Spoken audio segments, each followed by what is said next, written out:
Bem, na última aula eu estava falando sobre Euclides e eu tinha tido a oportunidade de dizer que a obra, Os Elementos de Geometria de Euclides, é uma obra surpreendente por várias razões.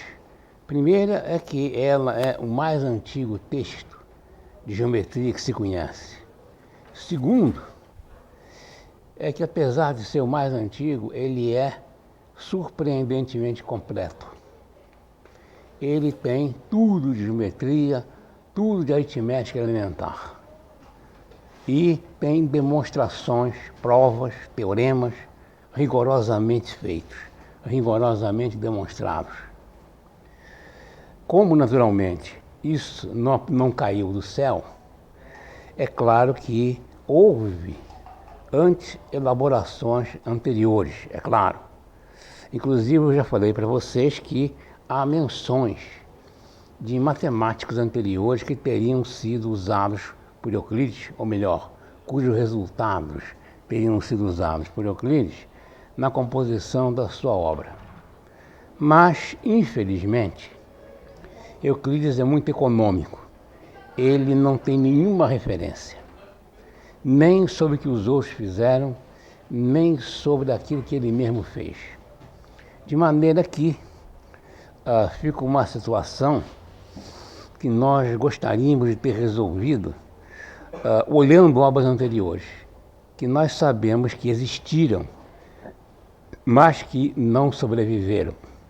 Numa época em que tudo era feito em papiro ou pergaminho, a cópia manuscrita de uma obra era um trabalho muito grande, de maneira que só as obras mais bem-sucedidas foram reproduzidas e esmagaram as obras anteriores.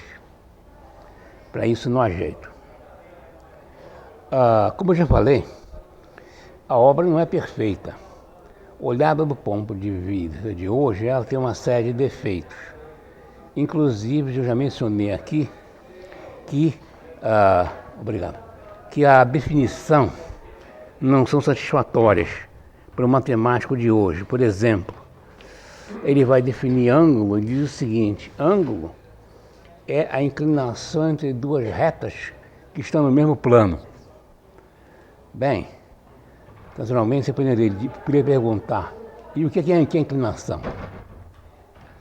Mas entende-se que ele estava apelando para conhecimentos intuitivos que as pessoas já deveriam saber e poderiam interpretar o que ele estava dizendo de uma maneira compreensível.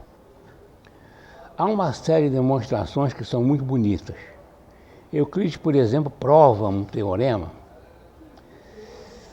que certamente nenhum de vocês saberia provar se eu perguntasse, que é o seguinte: a sequência dos números primos é ilimitada. Dado um número primo qualquer, por maior que seja, tem sempre um maior do que esse. E ele prova isso de uma maneira muito elegante. Ele faz, só para vocês terem uma ideia da elegância do método, ele faz a seguinte coisa.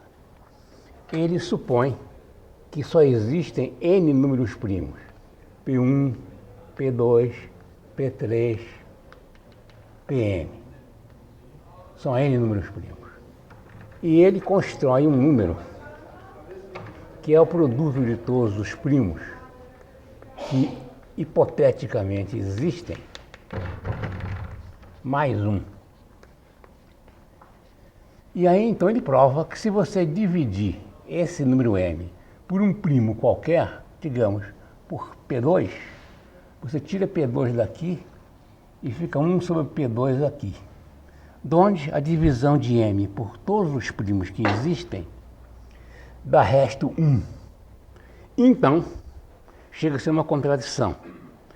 Você supôs que existem um número finito de números primos, pega um número m, que é maior que todos os primos, já que é o produto de todos eles, e todos são maiores ou iguais a 1, e esse número é primo, porque ele não é dividido por nenhum dos primos que existem. Isso é uma contradição, logo, a sequência de números primos é ilimitada. dado um número primo qualquer, por maior que seja, sempre tem um número primo maior do que ele. Uma outra coisa que Euclides fez e que deu uma série de discussões foi a questão dos famosos 5 postulados. Euclides sabe que tem que postular alguma coisa para começar. E ele introduz 4 postulados iniciais, alguns muito elementares. Por exemplo, dados 2 pontos, existe uma reta que os une. Tudo bem, razoável. Dado o segmento de reta, ele pode ser prolongado infinitamente para os 2 lados. Tudo bem. Dado um ponto da circunferência e o seu centro, a circunferência está dada. Tudo muito razoável. Mais um, todos os ângulos retos são iguais. Tudo bem. E aí ele chega no 5º postulado. E esse 5º postulado, chamado de postulado das paralelas, ele diz o seguinte: considere 2 retas no mesmo plano. Aqui, essas 2 retas coplanares. Corte por uma terceira. Isso define 4 ângulos internos. Esse ângulo alfa, esse ângulo beta e mais 2 ângulos suplementares aqui. E ele diz o seguinte: se os ângulos internos de 2 lados somarem menos de 2 retos, então se você prolongar essas retas, elas se encontrarão deste mesmo lado.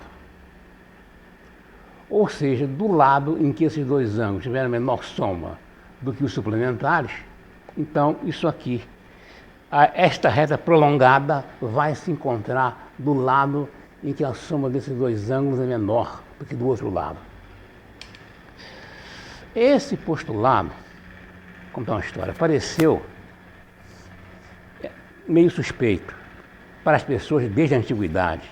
Acharam que ele não era um postulado, que ele era um teorema, que podia ser demonstrado.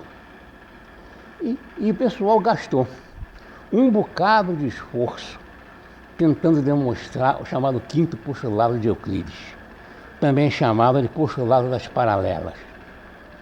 Aliás, devo dizer, não sei como vocês aprenderam isso, mas quando eu estava na escola, o postulado de Euclides era enunciado assim: por um ponto fora de uma reta, só se pode passar uma paralela a essa reta.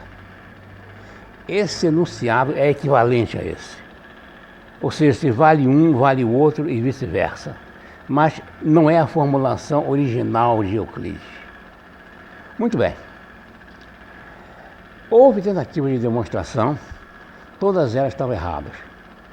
Embora elas fossem extremamente, vamos dizer assim, bem montadas, sutis, havia sempre um errinho, que em geral consistia em você supor aquilo que você quer provar, mas supondo de uma maneira que não é o teorema que você quer provar, mas é equivalente. E isso foi feito desde os primórdios da geometria após Euclides. Tentativas foram feitas, fracassaram e continuaram sendo feitas. Isso continuou despertando interesse até que se descobriu que Euclides estava certo, que isso de fato é um postulado e que se você negar esse postulado, você cria um outro tipo de geometria que se chama de não euclidiana. Para explicar o que é uma geometria não euclidiana, a gente pode dar o seguinte exemplo. Suponha que nós, que somos indivíduos tridimensionais, né, nós podemos olhar elementos bidimensionais no nosso espaço. Quer dizer, podemos ver superfícies que têm 2 dimensões. Imaginemos 2 tipos de superfície. Um plano e a superfície de uma esfera. Nós podemos de fora olhar, isso aqui é o plano, isso aqui é a superfície de uma esfera. Suponha, com grande imaginação, que existem civilizações bidimensionais. Uma habita o plano, outra habita a superfície da esfera. É como se fossem formigas, infinitamente achatadas, é claro, andando em cima das superfícies. Esses indivíduos só andam em duas dimensões e ignoram a ausência da terceira. Suponha que esses dois tipos de indivíduos bidimensionais resolvam fazer uma geometria baseada no mesmo princípio. Uma reta é uma curva dentro do nosso espaço que tem o menor comprimento possível que liga dois pontos. A civilização que mora no plano vai fazer a reta que a gente conhece. Vai ligar dois pontos por uma curva que nós, em 3 dimensões, também chamamos de reta. Mas os habitantes da esfera vão traçar uma curva diferente. Se você pegar 2 pontos de uma esfera e considerar a menor distância entre os dois, ela é um arco de círculo máximo. Ou seja, é a interseção desses 2 pontos com o centro da esfera, dá um plano, esse plano corta a superfície da esfera numa circunferência chamada arco de círculo máximo, e que essa circunferência é a menor distância entre 2 pontos caminhando em cima da esfera, é claro. Naturalmente que essa hipotética população esferoidal, ela só pode andar em cima da esfera. E para ela isso é uma reta.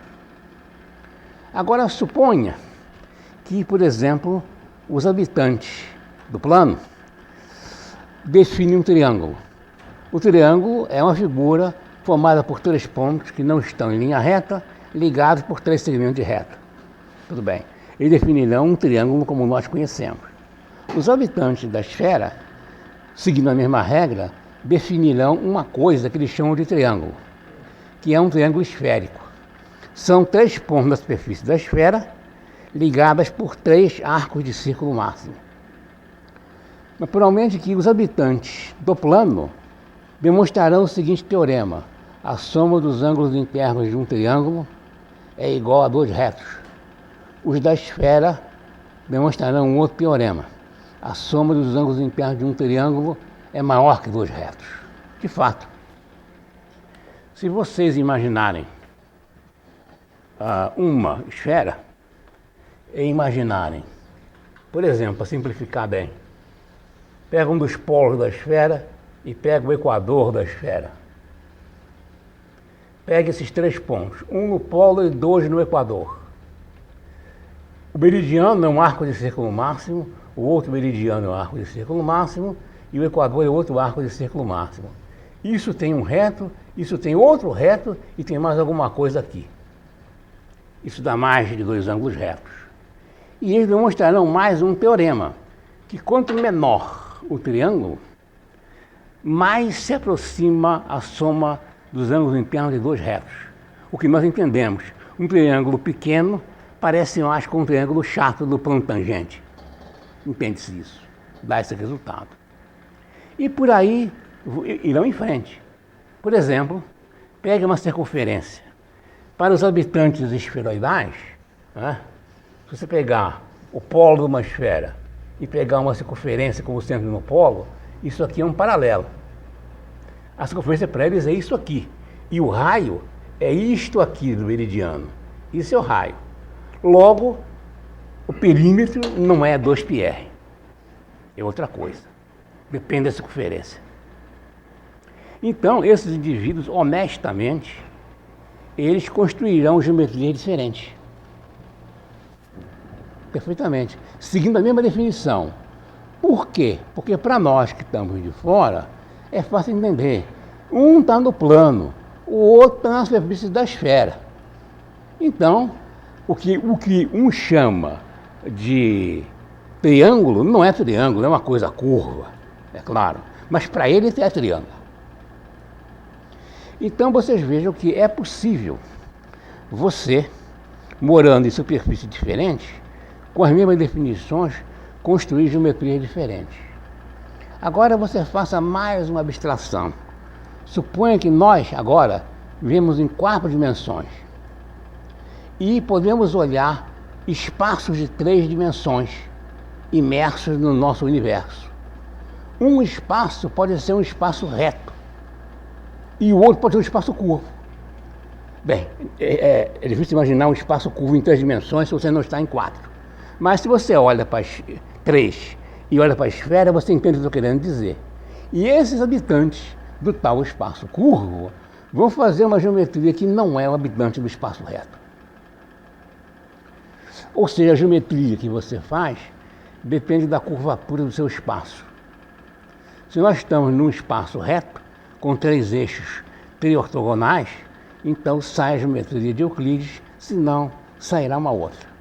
Esse fato só foi descoberto no começo do século XIX, onde as coisas começaram a ficar mais claras e começaram-se a definir vários tipos de geometrias não euclidianas.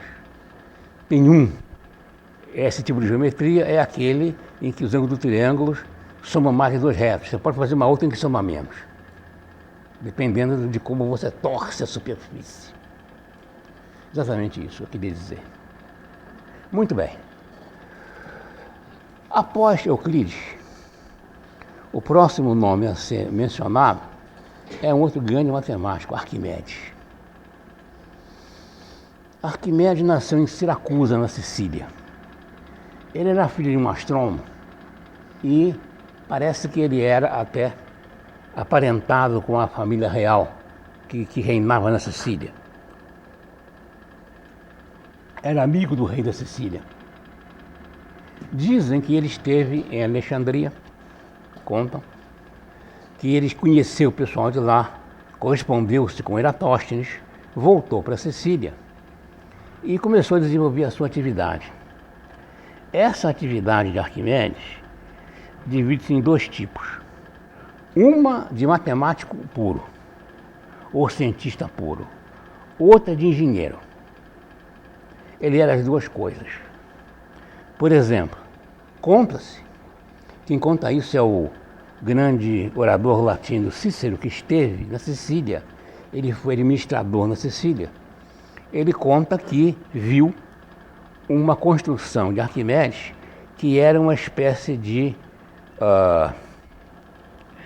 sistema solar em miniatura, com os vários planetas colocados e movidos num sistema mecânico que faziam com que todos rodassem simultaneamente nos períodos corretos. Essa montagem, esse aparelho está perdido. Nós temos o testemunho de Cícero apenas. E Arquimedes também construiu vários dispositivos mecânicos. Quando Siracusa foi cercada pelos romanos, lá pelo ano 215 a.C., ela resistiu por 3 anos à cidade, ao cerco romano, e dizem que Arquimedes fez uma série de máquinas de guerra, catapultas, guindastes que viravam navios, uma série de coisas que ele inventava para fortalecer, vamos dizer assim, as defesas da cidade.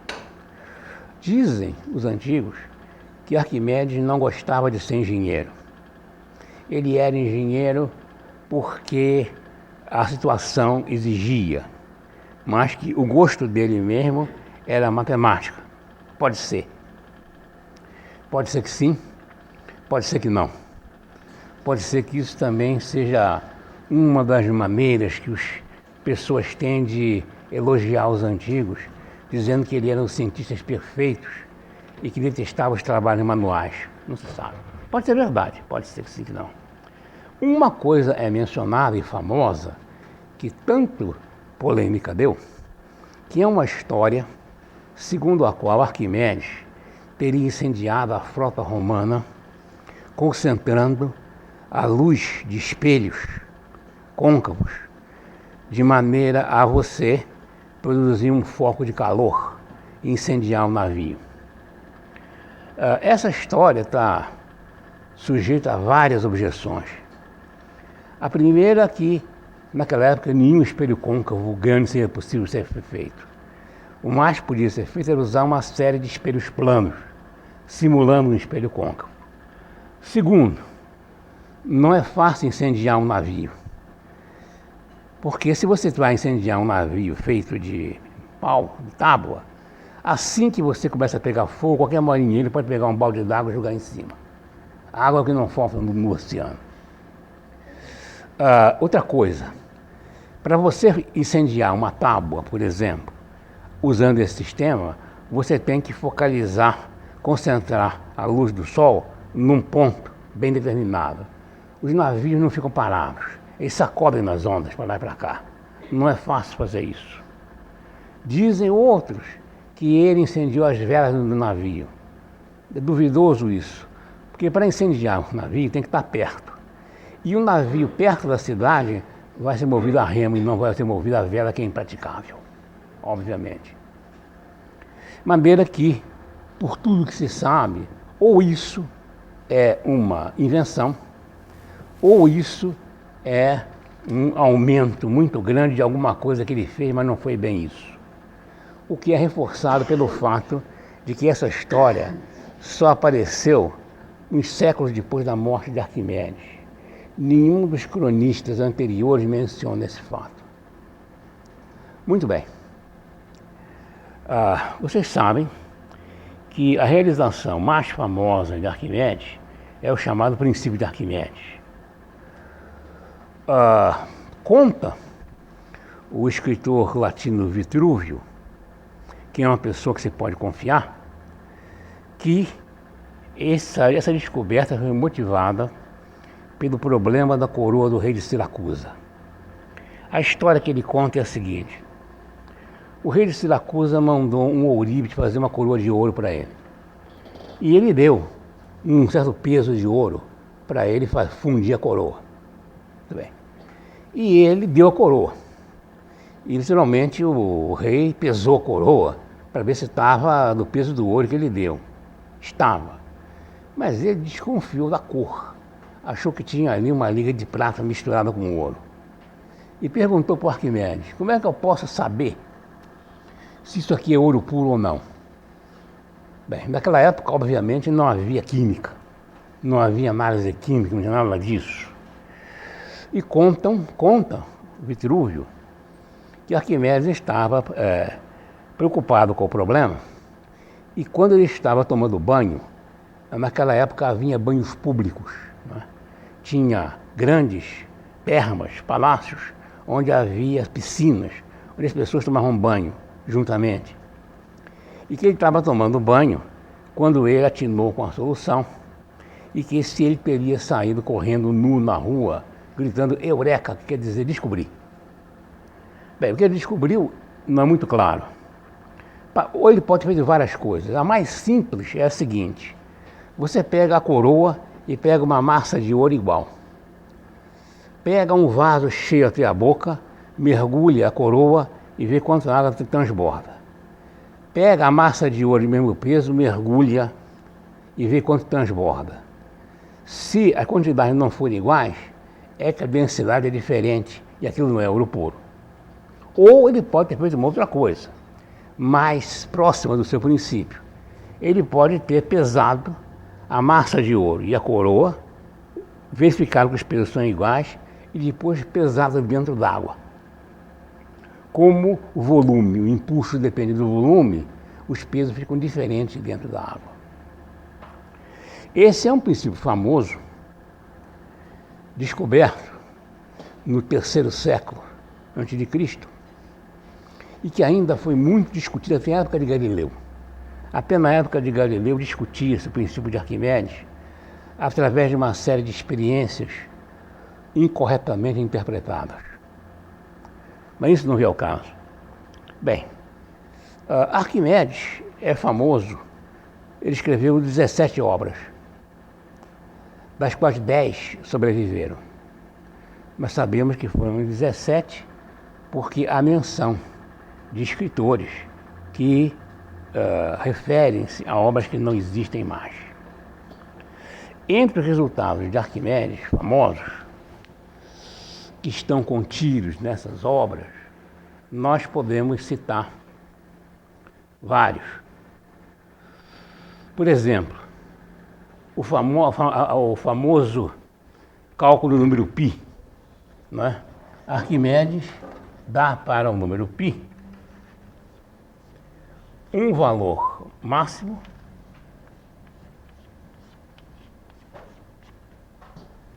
e um valor mínimo, que ficou famoso,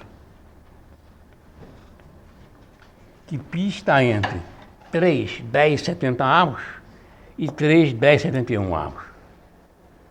Ele obteve esse resultado inscrevendo e circunscrevendo polígonos numa circunferência e aumentando o número de lados até 96, se não me engano. Mas nem que ficasse o inscrito e o circunscrito bem próximos um do outro.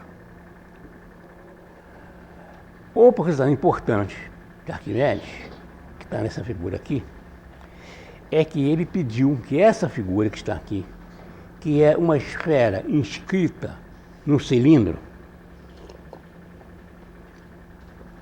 fosse colocada na sepultura dele. Isso foi feito. E quando Cícero esteve na Sicília, ele descobriu a sepultura de Arquimedes, segundo ele conta, mandou que fosse restaurada a sepultura, mas ela desapareceu depois, não existe mais. Por que é que ele pediu que fosse colocada essa figura? Dizem que essa figura encerra uma série de fórmulas geométricas curiosas. Há várias. A gente pode mostrar várias analogias interessantes entre uma esfera e o cilindro que a circunscreve. Ou seja, é entre uma esfera, né, e um cilindro aqui que exatamente contém a esfera. Por exemplo, seja R o raio da esfera. Por exemplo, a área da esfera é 4πr2. A área desse cilindro, quanto vale? É o perímetro da base vezes a altura. Também é 4πr2. Tem outras características. Por exemplo, a relação entre o volume da esfera e a sua área é a mesma da relação entre o volume do cilindro e a sua área. É 1/3 do raio. Isso também é verdade. Então, várias coisas podem ter acontecido aí para que isso fosse colocado na sepultura de Arquimedes. Arquimedes tem um resultado brilhante, que é a velha questão da alavanca. Ele trata o problema da alavanca de uma maneira formal, absolutamente rigorosa, partindo do seguinte princípio, um postulado. Se você, em um corpo, tiver 2 pontos de mesma massa, e se você os unir no meio do segmento que os liga, o centro de gravidade do corpo não muda. Que é uma coisa mais ou menos óbvia. Tem um corpo aqui cheio de pontos. Se você substituir 2 pontos de mesma massa por um no meio, não muda o centro de gravidade do sistema. E ele usa isso para demonstrar o princípio da alavanca. E essa prova é a mais elementar que existe. É a seguinte: suponha que você tem 3 pontos P, com o mesmo peso, apoiados aqui numa alavanca com braços iguais. Muito bem. Com esses 3 pontos aqui, o sistema fica em equilíbrio. Esse equilibra esse, e esse está em cima do apoio. Agora, suponha que você use a ideia dele e substitua esses 2 pontos por um outro ponto no meio do caminho com o dobro do peso. Ora, segundo o princípio dele, o centro de gravidade não muda e, portanto, se você tirar esses 2 pontos e colocar esse maior no meio, o sistema continua em equilíbrio, de maneira que o dobro do peso compensa o peso menor usando um braço de alavanca metade. O que é mais bonito é que ele generalizou isso, eu não vou fazer a conta que não interessa, mas ele provou que se você tiver um peso que é n vezes uma unidade e o outro que é n vezes a unidade, se as distâncias estiverem na razão inversa dos pesos, o equilíbrio continua. Usando esse mesmo tipo de princípio, esse mesmo tipo de construção de uma maneira mais elaborada. Maneira que Arquimedes é, por assim dizer, um inventor da estática. Isso que já se sabia, ele provou a partir de um princípio básico e do qual essa propriedade é deduzida por argumentos perfeitamente racionais. Arquimedes também fez um brilhante cálculo, que eu não posso repetir aqui, é muito complicado.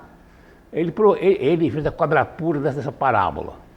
Isso aqui é uma parábola, isso aqui é a equação algébrica atual da parábola. E ele provou que a área dessa parábola é 4/3 da área desse triângulo. Ele não sabia cálculo integral. Ele tinha que usar métodos aproximados que levavam a esse resultado, o que é um cálculo brilhante. Arquimedes fez mais várias outras coisas. Uma coisa, só uma curiosidade do que ele fez a chamada trisseção do ângulo. Suponho que eu tenho um ângulo alfa. Eu quero dividir em 3 partes. Vamos ver. O que eu faço? Pego um compasso aqui, traço uma circunferência qualquer aqui. Determino esse ponto A, que é a interseção da circunferência com esse lado do ângulo. Agora eu pego uma régua, ponho uma extremidade aqui e ajeito a outra extremidade num ponto, de maneira que isso que sobra seja igual ao raio. Você tem que pegar uma régua e fazer um jeitinho. Você pega a régua aqui, põe uma extremidade aqui e vai girando ela até que ela corte essa linha de um jeito que esse pedaço seja igual ao raio. Aí ele vem, bom, se esse pedaço é igual a esse, isso é um triângulo isósceles, esses dois ângulos são iguais, esse ângulo gama é π menos 2β, esse é um outro triângulo isósceles, esse ângulo é π menos 2γ, e se você somar esses ângulos todos, ou seja, beta mais π menos 2γ mais alfa igual a π, beta é alfa sobre 3. O cálculo é exato, mas obviamente ele não pode ser feito com régua e compasso. Ele precisa de um jeitinho. Você tem que arrumar a régua até que um certo pedaço lá fique igual ao raio. É um cálculo rigoroso, mas que exige uma construção que depende de um ajuste. Bem, Arquimedes fez mais várias outras coisas importantes. Ele tem uma obra importante sobre corpos flutuantes, onde ele discute o equilíbrio e a estabilidade de um corpo que flutua. Ele tem uma obra importante também sobre volumes tirados de esferas, esses cilindros. E ele tem uma outra obra muito importante, curiosa, chamada O Método. O Método é uma obra onde ele explica como ele obtém resultados de geometria. E ele diz que obtém esses resultados por analogias mecânicas. Partindo de problemas mecânicos, partindo de intuições a respeito de equilíbrio, ele demonstra o teorema de geometria. Essa obra é muito curiosa, porque ela só foi descoberta 100 anos atrás. Em 1906, na biblioteca de Constantinopla, alguém descobriu essa obra, que é fundamental e só foi descoberta recentemente.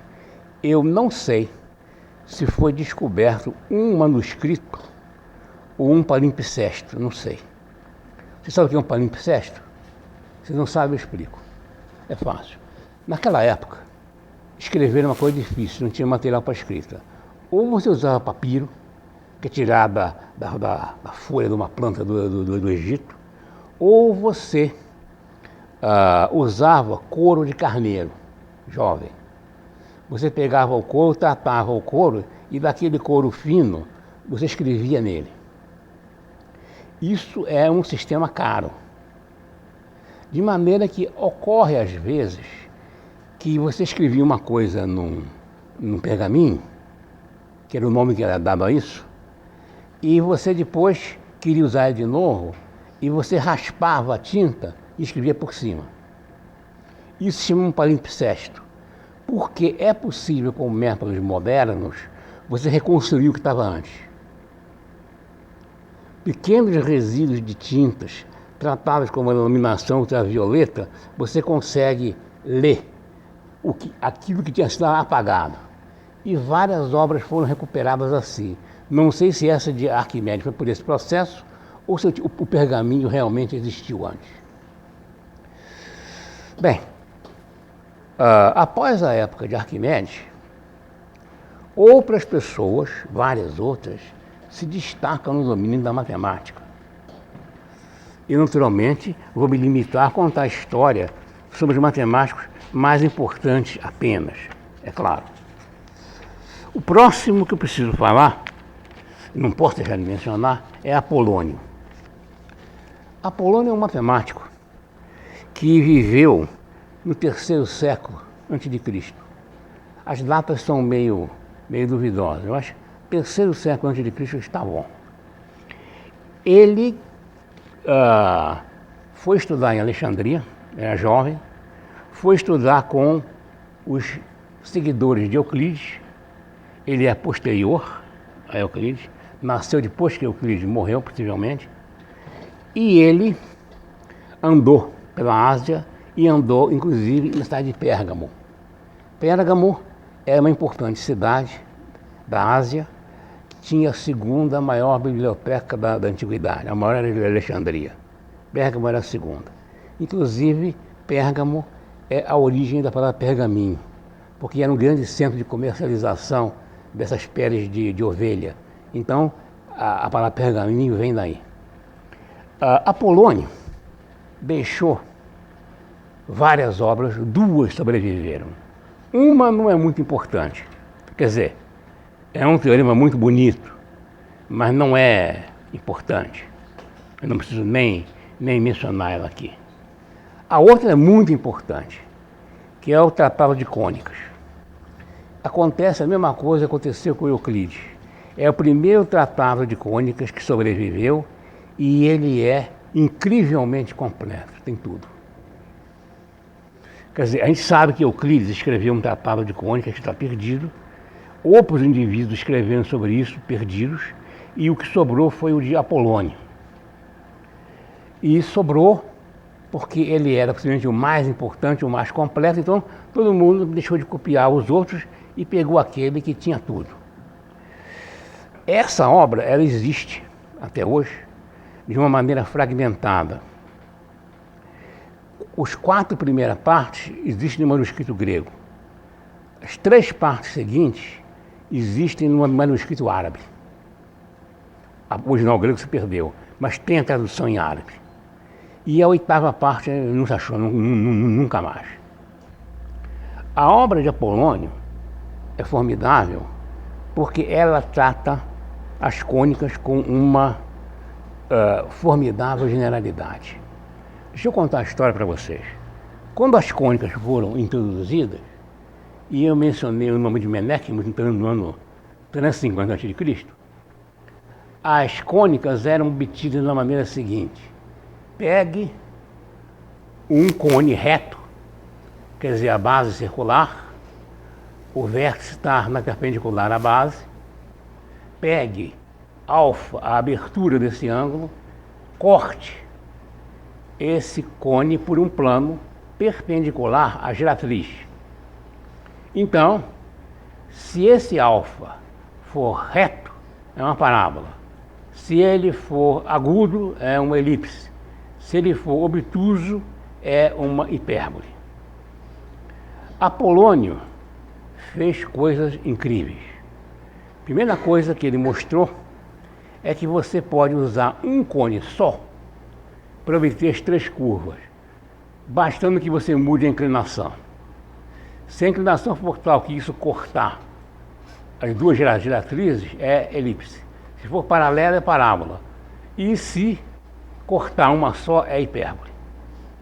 Segunda coisa, Apolônio foi o primeiro a considerar o cone com 2 folhas, de maneira que o primeiro a considerar a hipérbole com 2 ramos. Primeira pessoa a fazer isso. Mas tem mais.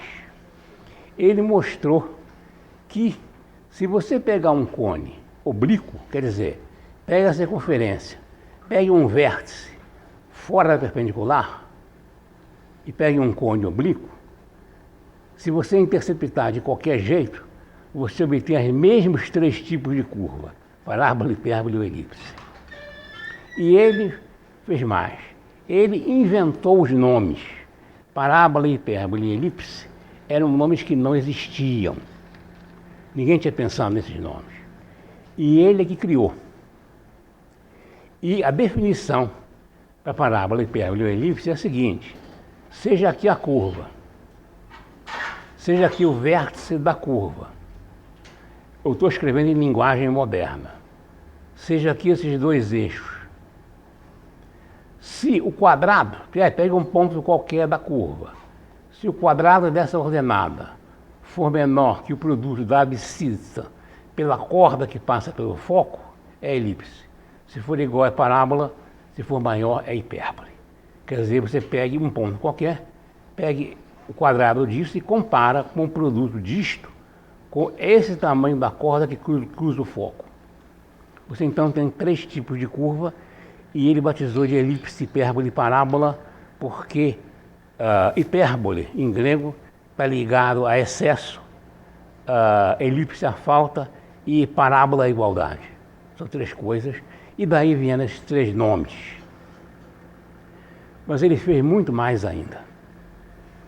Ele trata a elipse com formidável liberdade. Eu quero dizer o seguinte: pega uma elipse aqui. Seja aqui o centro da elipse. Considere uma corda que cruza uma seção, passando pelo centro de qualquer jeito. Se você fizer várias seções paralelas e considerar o centro desses segmentos, ele prova que todos eles estão em linha reta. E que se você prolongar essa reta até esse ponto, isso aqui é a tangente à elipse nesse ponto. E que para cada eixo que passa pelo centro, você constrói um eixo conjugado. E que esses eixos conjugados são as coordenadas cartesianas naturais para você representar a elipse. Note-se que coordenada cartesiana não existia na época, e ele fala numa outra linguagem, mas que traduzida para a nossa linguagem quer dizer isso. Bom, então, ele foi um matemático tão importante que os árabes o chamavam de o grande geômetra. O grande geômetra. E tem mais. Entre as obras perdidas está uma famosa,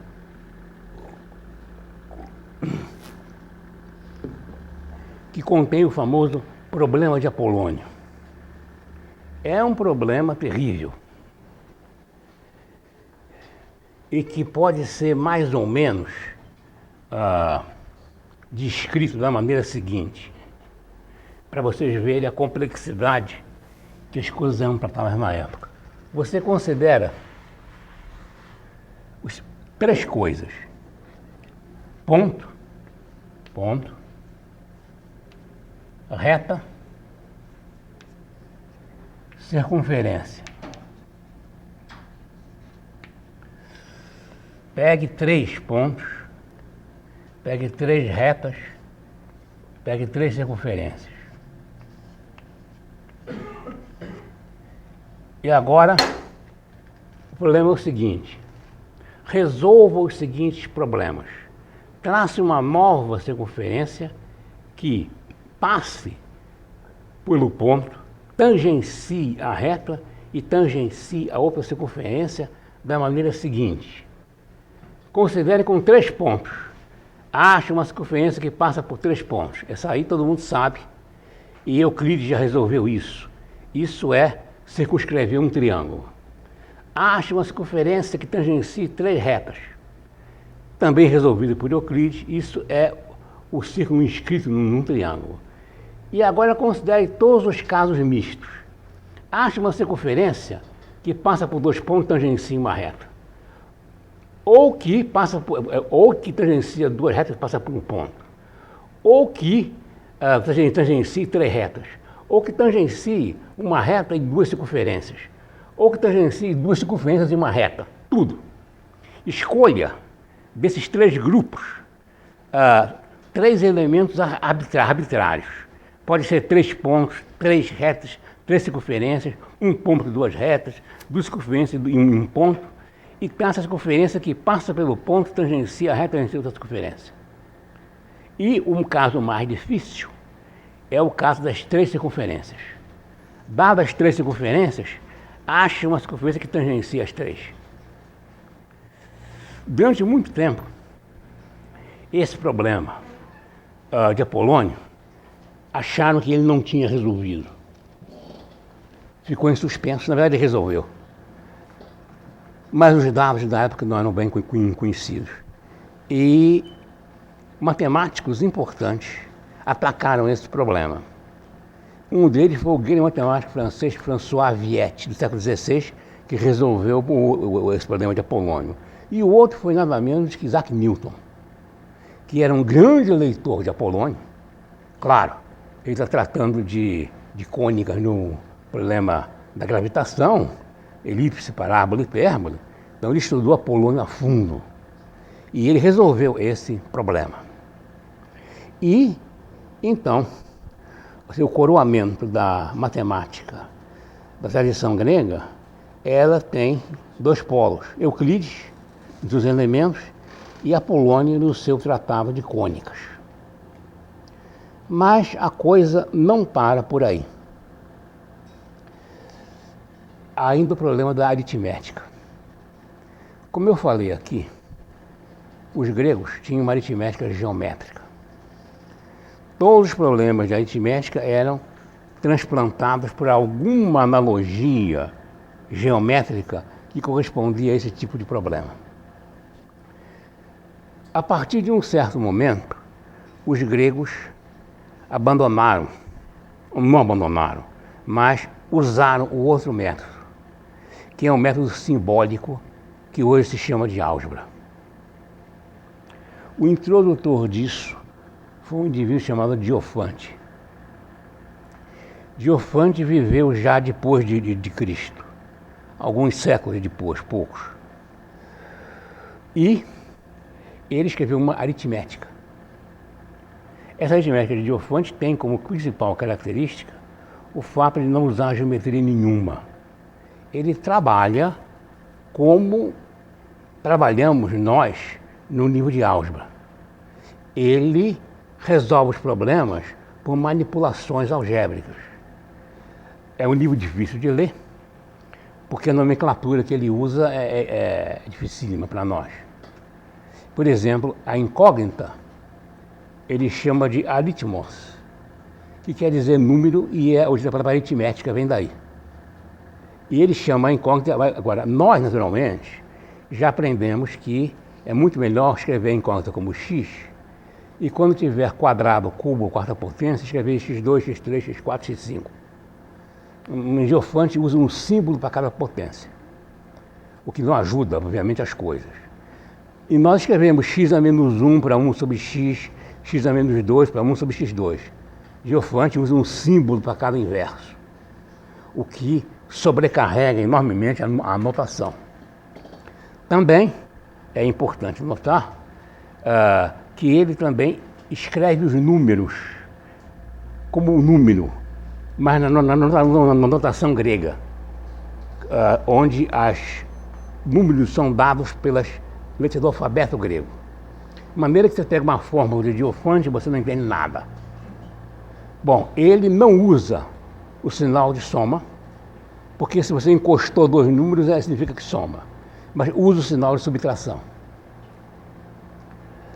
E é a primeira obra que a gente tem originada na Grécia, onde você procura dissociar a aritmética da geometria, simplesmente usando manipulações que hoje nós chamamos de álgebra. Aliás, vou dar um intervalo, mas vou dizer uma coisa. A aritmética de Diophante é uma álgebra, claro, mas naquela época a palavra álgebra não tinha sido inventada. A palavra álgebra tem uma origem curiosa.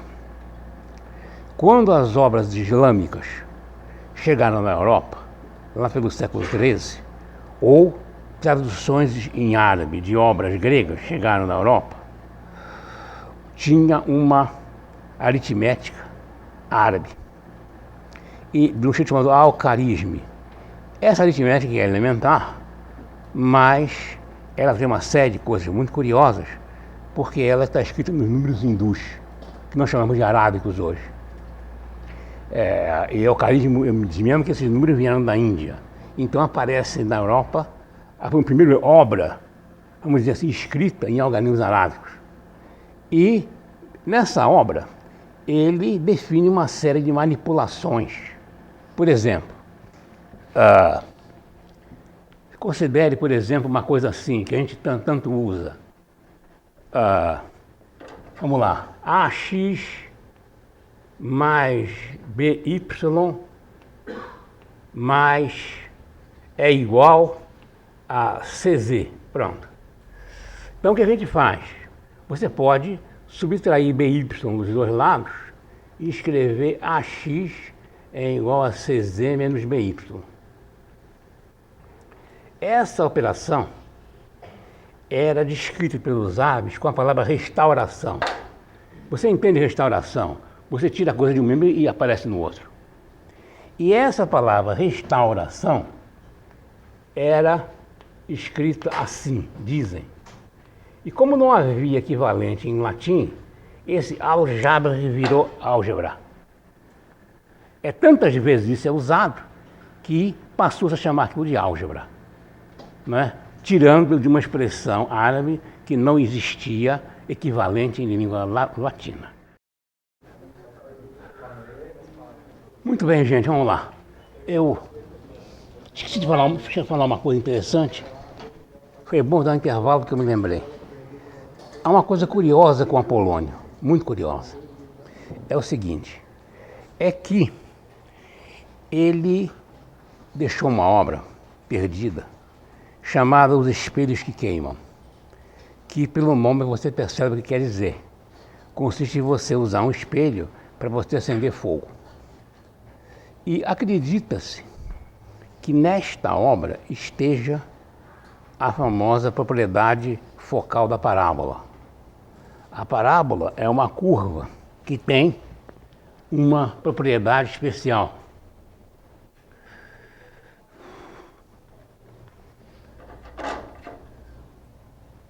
É o seguinte, é muito fácil. Você pega uma parábola e você espelha por dentro da parábola, ela vem um espelho parabólico. Se você tiver uma fonte de luz longínqua com raios paralelos,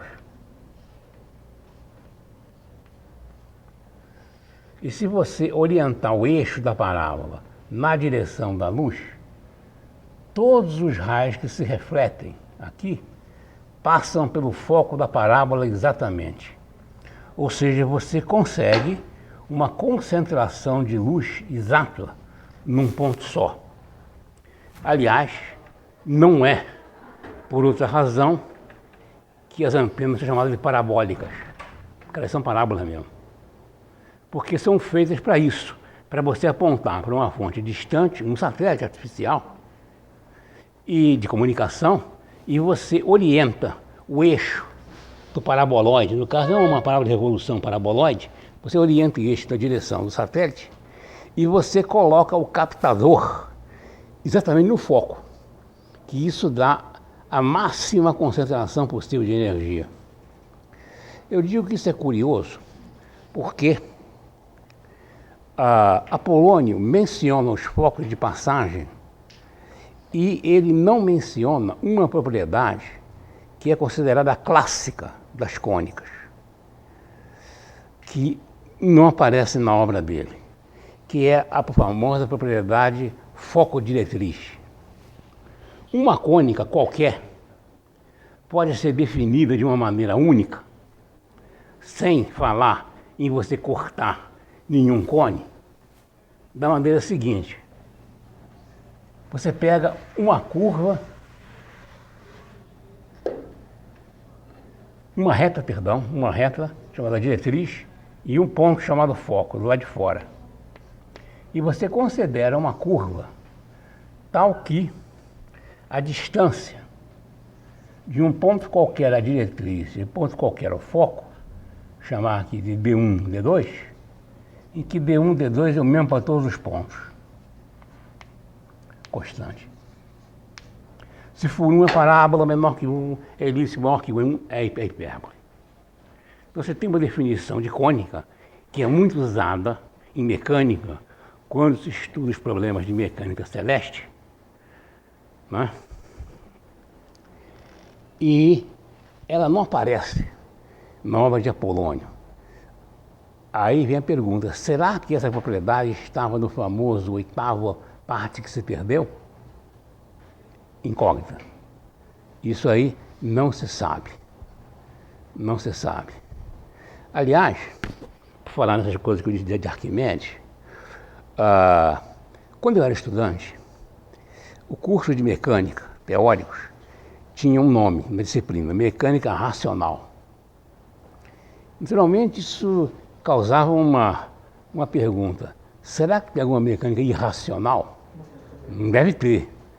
E a razão, eu descobri muito depois, é a seguinte, é que os antigos dividiam a mecânica em duas partes. A mecânica racional era aquela que faz os cálculos. E a contrapartida dela era a mecânica aplicada no racional, aquela que você constrói equipamento. Você fabrica coisas. Então, e por tradição, os cursos de mecânica continuaram, e não duvido que até hoje se chama de mecânica racional. Embora a mecânica aplicada seja hoje legada para funilaria, carpintaria ou outra coisa qualquer. Bem, eu estava falando de Diofante, a chamada álgebra de Diofante, ou aritmética, como ele chamava, é um livro meio esquisito. Primeiro, ele tem 13 partes, das quais só temos 6. 7 foram embora. Segundo, é uma coletânea de exercícios numéricos. São 150 exercícios numéricos de álgebra, que consistem em resolver equações algébricas ou sistemas de equações algébricas de primeiro e segundo grau. Tudo bem. Há umas certas características na obra de Diofante que ele interessa-se por vários problemas que hoje ninguém está preocupado com isso.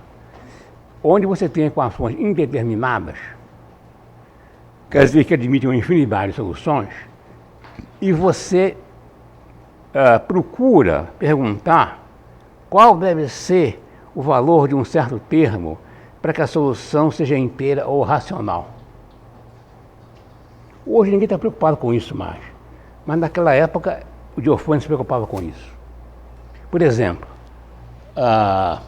você quer ver um caso trivial? Esse é um mais elementar possível. É claro que ele trata de problemas muito mais complicados. Mas, para dar um exemplo simples, considere a seguinte equação. x2 mais y2 mais z2 igual a 1. Vamos lá.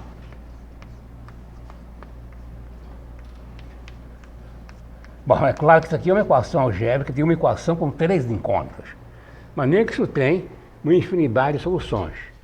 E você pergunta, quais as soluções inteiras para essa equação? E o resultado está aqui. X é 2km, y é K M2 menos N2, Z é K M2 mais N2, onde M, N e K são inteiros quaisquer. Tem uma infinidade de soluções inteiras dessa equação. E às vezes ele não pede solução inteira, ele pede uma solução racional. E também devemos levar em conta o fato de que naquela época raiz complexa não existia. Ninguém tinha pensado no imaginário na vida ainda.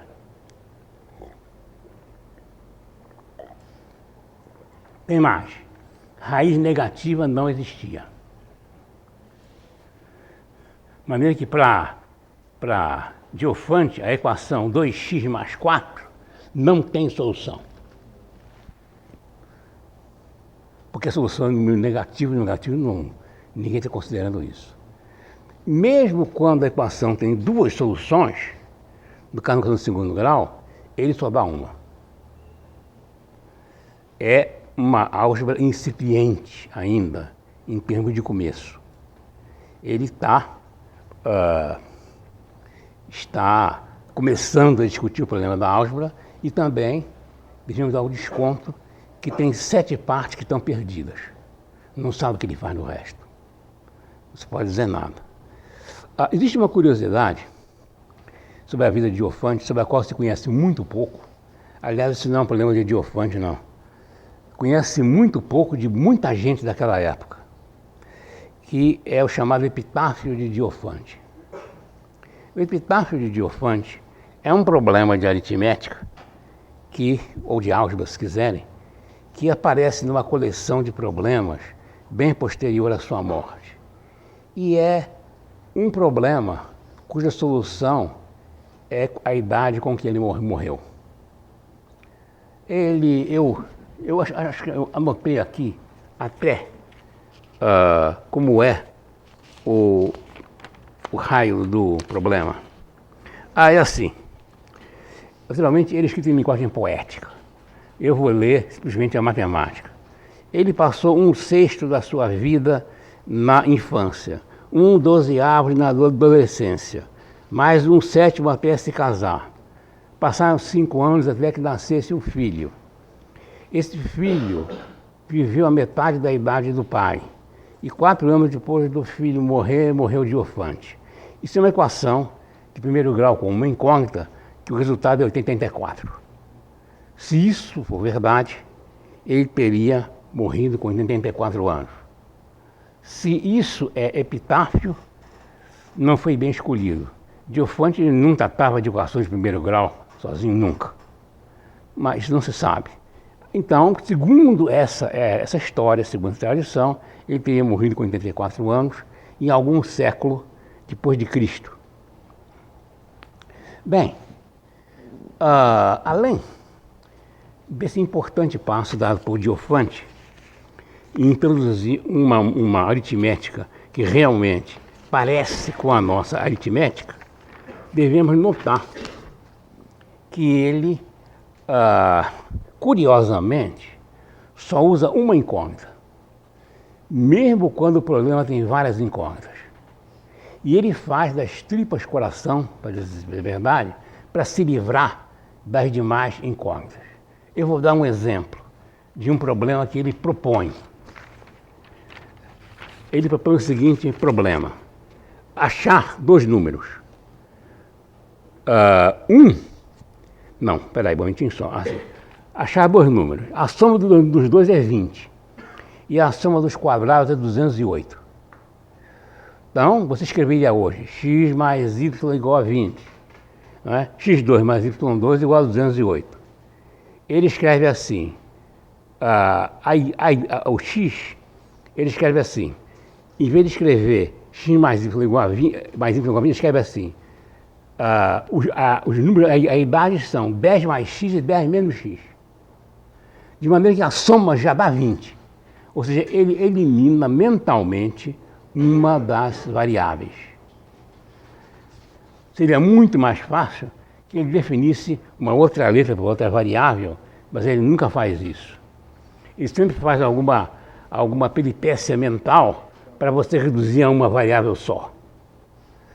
Bem, o próximo nome que eu precisava falar é o de Herão de Alexandria. Vamos com calma. Herão de Alexandria é um engenheiro. Ele é matemático também, mas é um engenheiro, especialmente um engenheiro. Nasceu numa data incerta. Você pode escolher primeiro século depois de Cristo ou terceiro depois de Cristo. As várias informações que nós temos sobre ele não são coerentes, são conflitantes e incompletas. A interesse de Herão está numa obra que ele escreveu, chamada Métrica, que foi descoberta em Constantinopla em 1896. Essa obra é uma obra famosa, como não está dizendo métrica, é uma obra que tem como calcular a superfície e o volume de tudo quanto é tipo de figura conhecida. Triângulo, trapézio, circunferência, retângulo, paralelogramo, cone, esfera, cilindro e figuras truncadas. Tronco de cilindro, tronco de pirâmide, tronco de cone, o que você quiser tem lá. E é nessa obra que pela primeira vez aparece escrito a área do triângulo.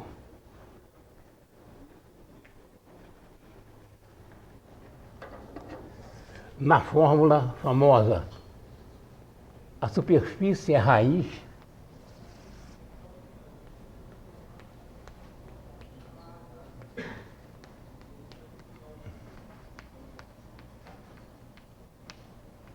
P é o semiperímetro.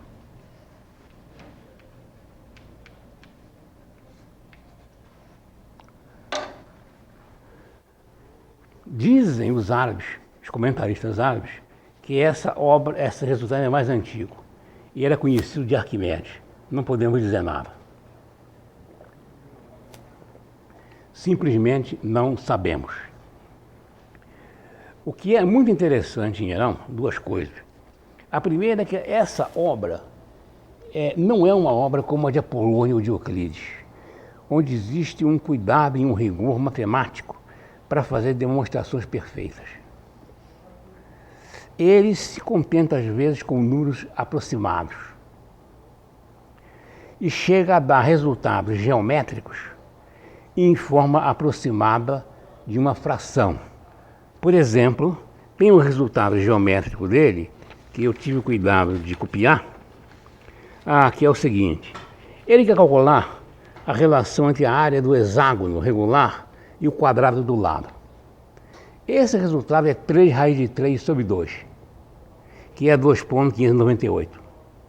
E ele dá 13 quintos, que é 2,6. Está muito perto.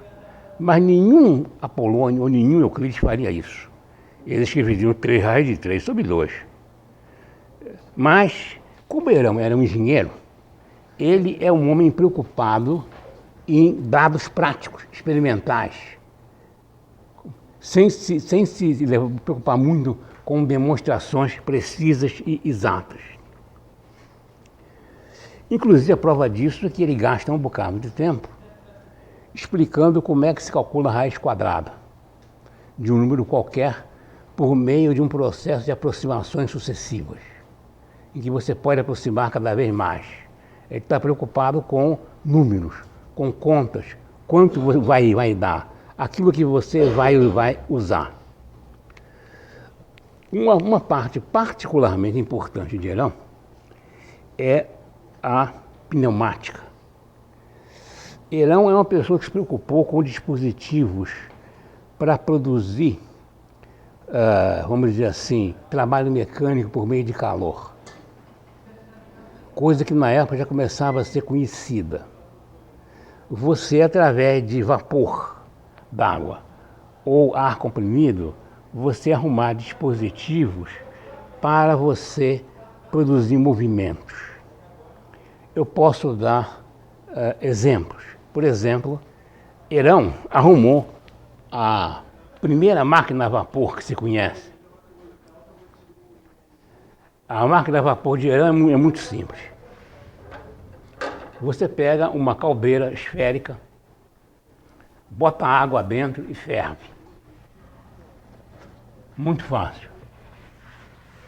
Caldeira esférica, bota água dentro e ferve. Então, aqui a caldeira, encheu de água, botou fogo embaixo, fez vapor. E aqui, você põe um eixo, prende por um eixo, perpendicular aqui ao quadro negro. E aqui você bota duas torneiras, uma para cá e outra para lá.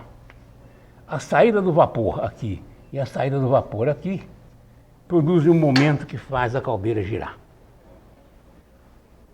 Possivelmente, essa é a primeira máquina a vapor que se conhece na vida. Existem outros dispositivos semelhantes. Conta-se que um engenheiro chamado Ctesíbios, também em Alexandria, teve a ideia de fazer uma espécie de automóvel. Não é um automóvel. Você pega a mesma caldeira de Geran, põe uma torneira só aqui e põe umas rodinhas aqui, esquenta, solta o vapor e isso anda. Não é um automóvel.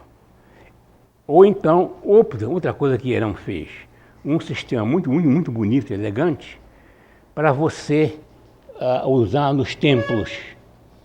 Quando você ia fazer uma oferenda, então você acendia um fogo para fazer a oferenda.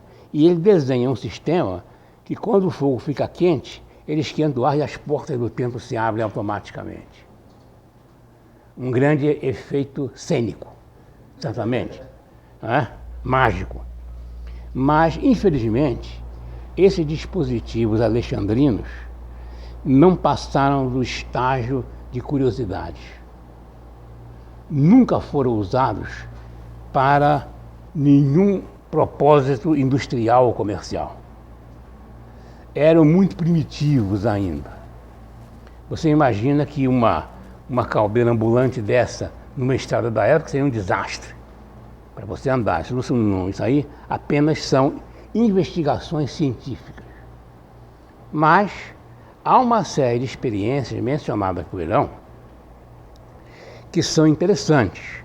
Por exemplo, ele sabe que se você mergulhar um canudo na água e chupar, a água entra. E ele interpreta corretamente que a água entra para ocupar o lugar do ar que saiu. Ele menciona uma outra experiência clássica. Pega uma lata, tira a tampa da lata, inverte ela e mergulha na água, certo? E põe na base um pedaço de pano preso. E você mergulha, volta e mostra que o pano não está molhado. Que a água não subiu totalmente dentro da lata. Que o ar ocupa espaço. Que o ar é uma forma de matéria. Inclusive, ele repete a experiência de uma outra maneira. Ele põe um furinho na base da lata, mergulha a lata, abre o furinho e vê que o ar escapa. E aí o pano fica molhado. E mais, por exemplo, você pega um vaso, um tubo mergulhado na água, põe uma vela dentro do tubo, você acende a vela e mergulha na água. E nota que quando a vela está queimando, a água sobe. E ele diz que o fogo destrói o ar e a água sobe para ocupar o lugar do ar. Esses fenômenos na época não eram compreendidos e eram explicados por uma lei tirada da manga, que é a seguinte: a natureza tem horror ao vácuo. Por que isso acontece? Porque a natureza tem horror ao vácuo, é uma lei. Até que tem mesmo. Você fazer um bom vácuo é difícil. E quanto melhor o vácuo, mais difícil ainda. Não há dúvida, é fácil. É verdade. Mas essa é a maneira pela qual isso é interpretado. E isso só foi resolvido por Torricelli. O próprio Galileu tinha ideias erradas sobre essas questões. Por exemplo, na época de Galileu, sabia-se que se você fizesse vácuo, você levantava uma coluna de água. E havia até meios práticos de bomba de fazer isso, de sucção para você tirar o ar, levantar a água. Mas começou-se a reparar que se a coluna ficasse muito alta, não adiantava mais. Você chegou na pressão atmosférica a Deus. A coluna não passa dos famosos 76 centímetros de mercúrio, ou 10 metros de água por aí, não passa disso. E o Galileu tinha uma ideia errada. Ele achava que a água não subia mais porque a coesão das moléculas de água não era suficiente e ela se partia a coluna de água, com muito peso, não aguentava o seu peso. Você vê que até essas ideias permaneceram por um bom e longo período de tempo. Também se deve a Herão de Alexandria e os seus contemporâneos interessados nesse assunto que, como é que se diz? Também se deve a essas pessoas uma série de observações úteis sobre o ar. Já falei aqui que Aristóteles negava o vácuo, mas essas pessoas dessa época começaram a achar que o vácuo era possível em pequenas quantidades, porque a compressão e a dilatação do ar, de alguma maneira, indicava que a mesma matéria ocupava menos espaço e que haveria algum intervalo onde não haveria nada. Essas pessoas começaram a pensar nesses termos, de reinterpretar o comportamento do ar. Infelizmente, esses progressos, grandes do ponto de vista científico, não se passaram para a tecnologia. Eles ficaram perdidos, era muito cedo ainda para usar esses resultados em tecnologia. O primeiro vamos dizer, veículo a vapor que funcionou mal, mas funcionou, foi no fim do século XVIII, quando um engenheiro francês inventou uma máquina para puxar canhão, que era uma geringonça terrível, uma caldeira enorme, muito ineficiente e que funcionava mal, mas a primeira máquina a vapor para andar que foi feita. Mas as bases desse conhecimento já eram conhecidas em Alexandria. Bem, para acabar a aula de hoje, eu vou mencionar, espero que eu consiga mencionar, o último geômetra de Alexandria, chamado Pappus. Mas antes disso, eu devo dizer que Herão de Alexandria descobriu o princípio de Fermat para a reflexão. E ele propôs e resolveu, de uma maneira muito elegante, o seguinte problema. Dado um espelho plano, pega um espelho plano, que é o caso, obviamente, o mais fácil que tem. Pega um espelho plano e faça o seguinte. Você considere dois pontos.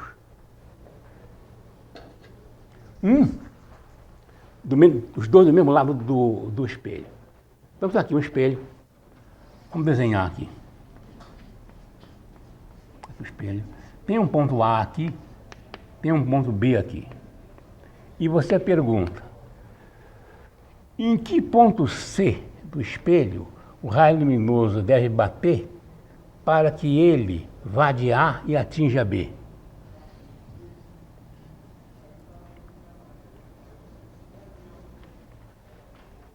Esse é o problema.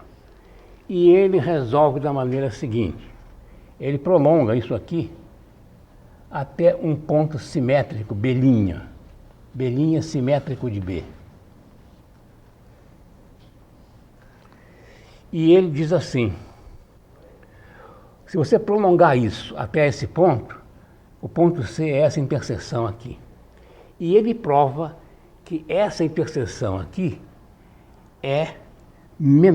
dá um percurso que é menor do que qualquer outro que você queira. Qualquer percurso C' aqui é menor do que esse, por uma razão trivial, mas muito elegante. é que se você ligar esse ponto a esse, e pegar esse comprimento e comparar com esse comprimento, que passa no ponto C, acontece a seguinte coisa. Aqui vem a minha luz vinda do ponto A, passa aqui no ponto C, aqui, e vai para o ponto B. Esse comprimento é igual a esse. Logo, isso aqui é uma linha reta. Logo, esse comprimento é maior do que esse, que é uma poligonal. Logo, o problema está resolvido. Muito bonito. O que Fermat fez foi demonstrar que isso também é verdade para a refração. Para tirar a lei da refração, também sai esse mesmo princípio, embora esse princípio já fosse conhecido por Herão de Alexandria. Bem, a última pessoa que eu vou mencionar na matemática da Grécia é Pappos. Pappos é chamado o último geômetra de Alexandria. Não foi o último, de maneira nenhuma. Mas é o último grande geômetra de Alexandria, vamos dizer assim. Pappos é mais um indivíduo daqueles que a gente não sabe quando viveu. Talvez no fim do século III, talvez no começo do século IV, depois de Cristo. Ele é famoso por uma obra chamada Coleção Matemática. Essa coleção matemática é uma obra muito preciosa. Por quê? Porque ela é um resumo de todo o conhecimento matemático da época, todo. Dividido em capítulos, onde ele usa uma forma didática. E antes de cada capítulo, ele define o conteúdo e diz qual é a utilidade daquilo, para que serve. E mais ainda, o que é mais precioso, menciona todos os autores de tudo, o que para nós é uma maravilha. Você pega a obra de Pappos e fica sabendo o que todo mundo fez, pelo menos aquilo que ele consultou. E fica sabendo, inclusive, quais as obras que estão perdidas, que ele menciona, e, inclusive, para nós, ainda dá um resumo do conteúdo da obra perdida.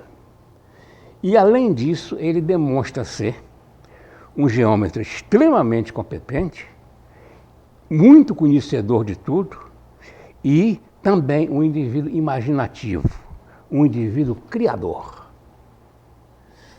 Bem, para mencionar algumas coisas só, Pappos é autor de um teorema brilhante, realmente brilhante, que causa admiração até hoje.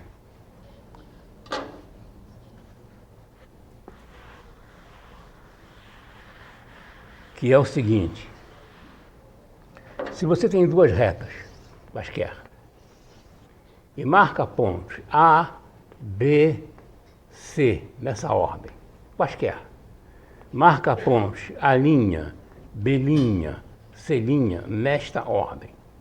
Se você junta A com B', B com A', marca o ponto 1. Se você junta A com C' e C com A', marca o ponto 2. Se você agora junta B com C' e C com B' e marca o ponto 3, esses 3 pontos estão sob uma linha reta. Quaisquer que sejam as retas, quaisquer que sejam esses pontos, desde que considerados nessa ordem. Isso é um teorema muito bonito e ainda muito elegante, porque ele não é métrico. Isso significa o seguinte: você pode, esse teorema é verdade de qualquer lado que você olhe. Quer dizer, se você olhar daqui, tudo bem. Mas se você pegar o plano do quadro e girar para lá e para cá e botar em qualquer ordem, vale o teorema ainda. Ele é, como se diz, projetivo. Ele é invariante por projeção. Esse é um brilhante resultado de Pappos e tem outros. Pappos é o descobridor do teorema de Goulben. Goulben demonstrou esse teorema no século XVI, mas a prova é de Pappos, original. Além de várias coisas. Por exemplo, você pegue uma curva fechada qualquer, gire essa curva em torno de um eixo. para ter a curva. Faça uma espécie de pneu ou toro dessa curva. Ele diz, o volume dessa figura é o perímetro, a área de cada dessas curvas multiplicada pelo perímetro da circunferência gerada pelo centro de gravidade. Esse teorema chama de Goulden, mas na verdade Pappus demonstrou antes dele. E o nosso amigo Pappus também é igualmente famoso. Isso é um detalhe, mas que ficou famoso na história, sobre o problema dos favos da abelha. Pappus mostra que se as abelhas fossem construir favos de mel usando sucessão de polígonos regulares, idênticos, o hexágono é aquele que gasta menos cera para botar mais mel. Ou seja, que não sei se as abelhas resolveram isso de que maneira, mas é verdade que essa construção é a mais eficiente. Bem, o que se nota depois da época de Pappus é o declínio da escola de Alexandria. Bem, repare o seguinte, isso é uma história complicada. A escola de Alexandria começou em 300 a.C. Ela foi declinando a partir de 300 e pouco, depois de Cristo. Durante uns 600 anos. Por que é que ela declinou? A gente pode... eu tenho tempo ainda para contar uma história engraçada. O problema é o seguinte, há duas razões. Uma interna. Esse declínio vem, em primeiro lugar, do esgotamento dos métodos. Ou seja, você inventa a geometria, explora até onde ela pode ir. Depois não tem mais nada para fazer. Já esgotou. É que nem você faz astronomia, olha os astros, mede a posição, faz um modelo geométrico, analógico. Enquanto você estiver limitado a cuidar do olho humano, você não tem informação suficiente para ir mais longe. Aí tem que esperar acontecer alguma coisa.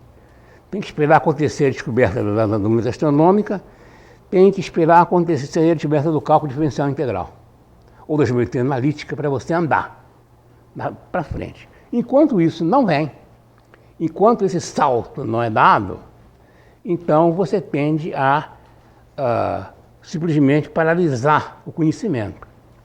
Isso se nota bem, porque a partir de uma certa época, os matemáticos alexandrinos ficam cada vez mais comentaristas e menos descobridores.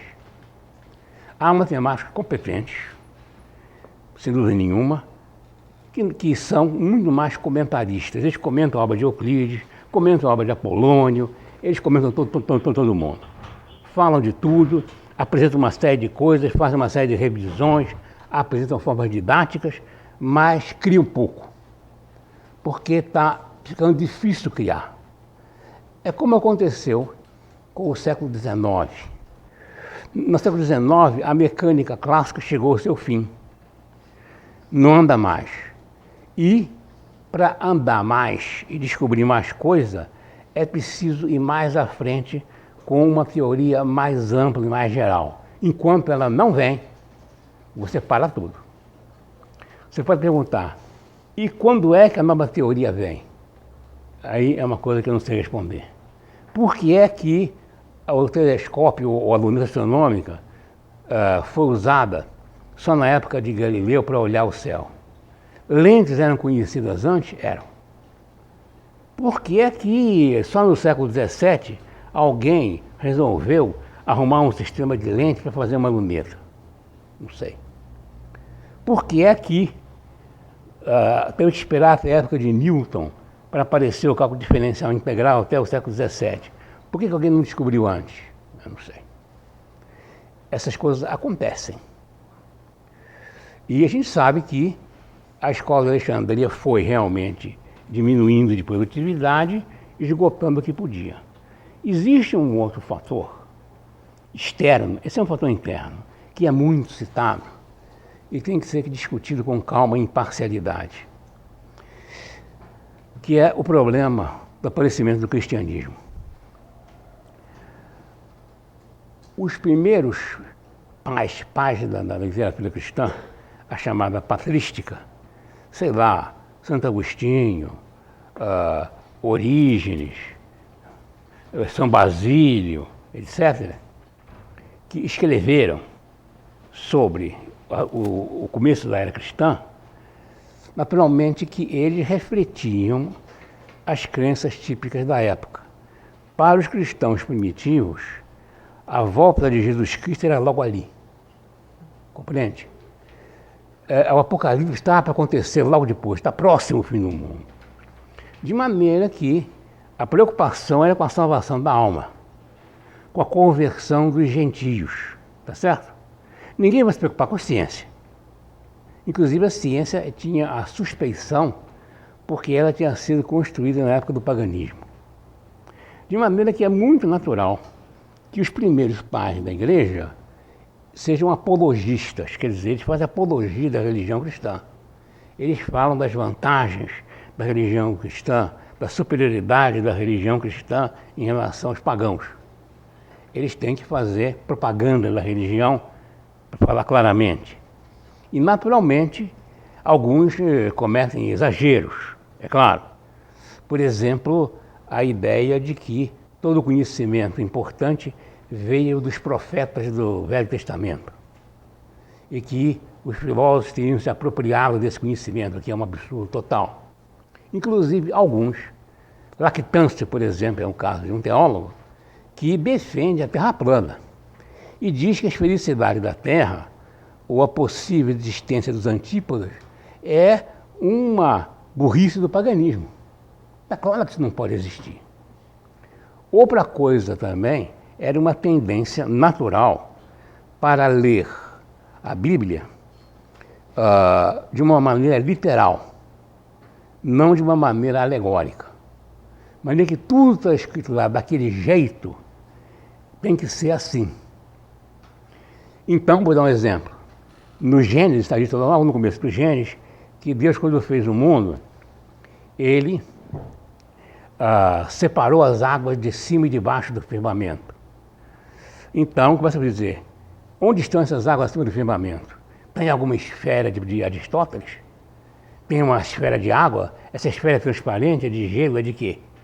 Então, começam a pegar expressões metafóricas, né? Por exemplo, no começo Deus criou o céu e a terra. Bem, isso, naturalmente, para ele já diferencia. Céu é uma coisa, a terra é outra. A terra não tem nada a ver com o céu, é um outro negócio. Então é natural que essas coisas tenham acontecido. Agora é preciso lembrar que os cristãos foram perseguidos no começo do cristianismo, até em alguns casos violentamente, embora de forma esporádica. E que tudo isso que esses pais da igreja disseram não tiveram influência nenhuma, até o ano 313, quando Constantino decretou a tolerância da religião cristã. E 80 anos depois, Teodósio decretou a religião oficial do Império do Cristianismo.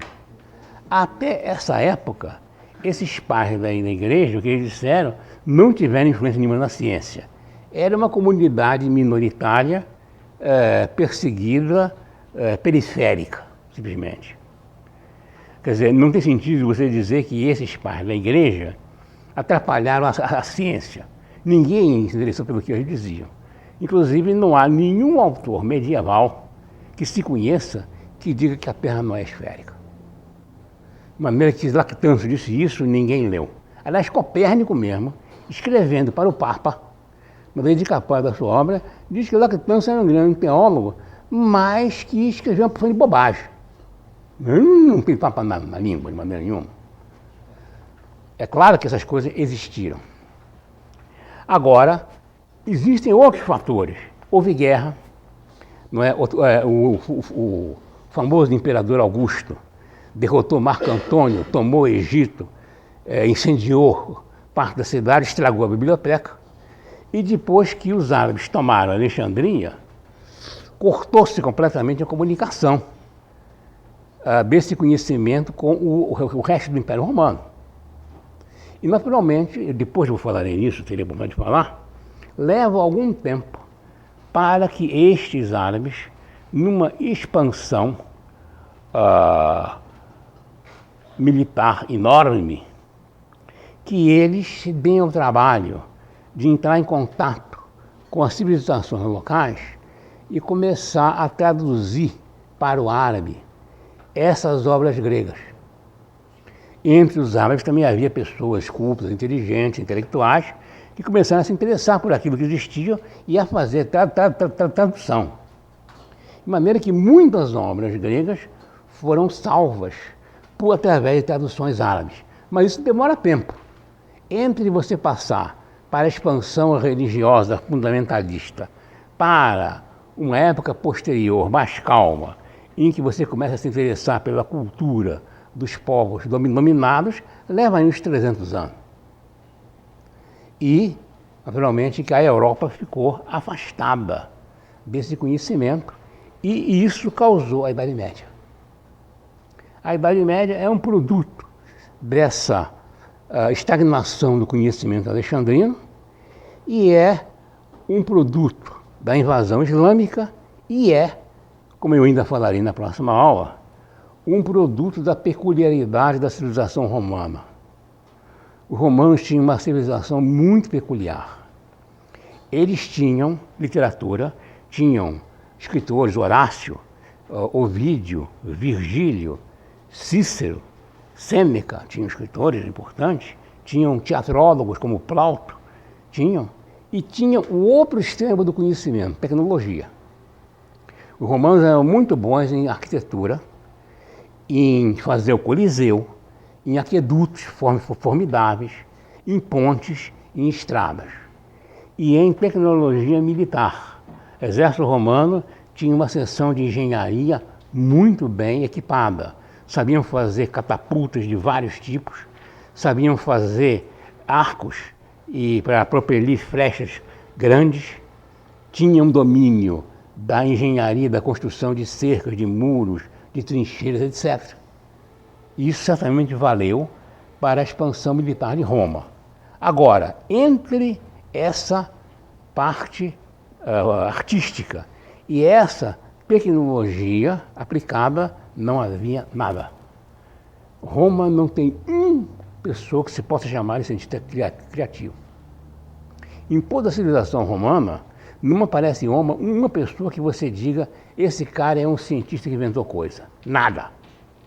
Você tem eruditos, vários, vou fazer uma aula sobre isso, tem vários eruditos que conheciam, alguns conheciam grego, que traduziram alguma coisa ou escreveram enciclopédias de divulgação.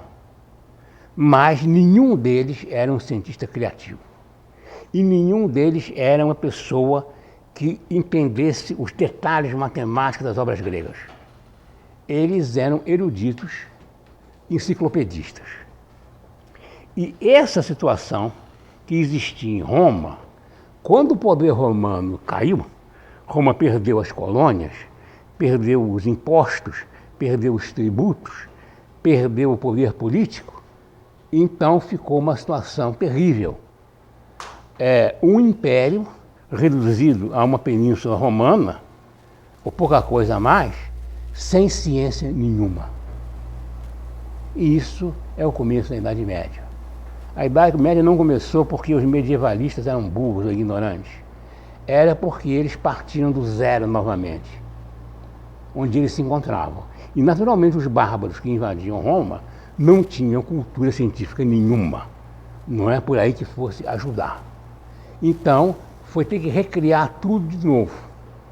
Coisa que não foi conseguida. A Idade Média não conseguiu recriar e só começou a funcionar quando começaram a vir as traduções árabes, o interesse pelas coisas antigas da Grécia e começaram a entender que existiu Aristóteles, que existiu Euclides, que existiu Apolônio e aprender tudo de novo. Esse é o problema da Idade Média. Na próxima aula eu falarei então sobre a ciência de Roma e o começo da Idade Média.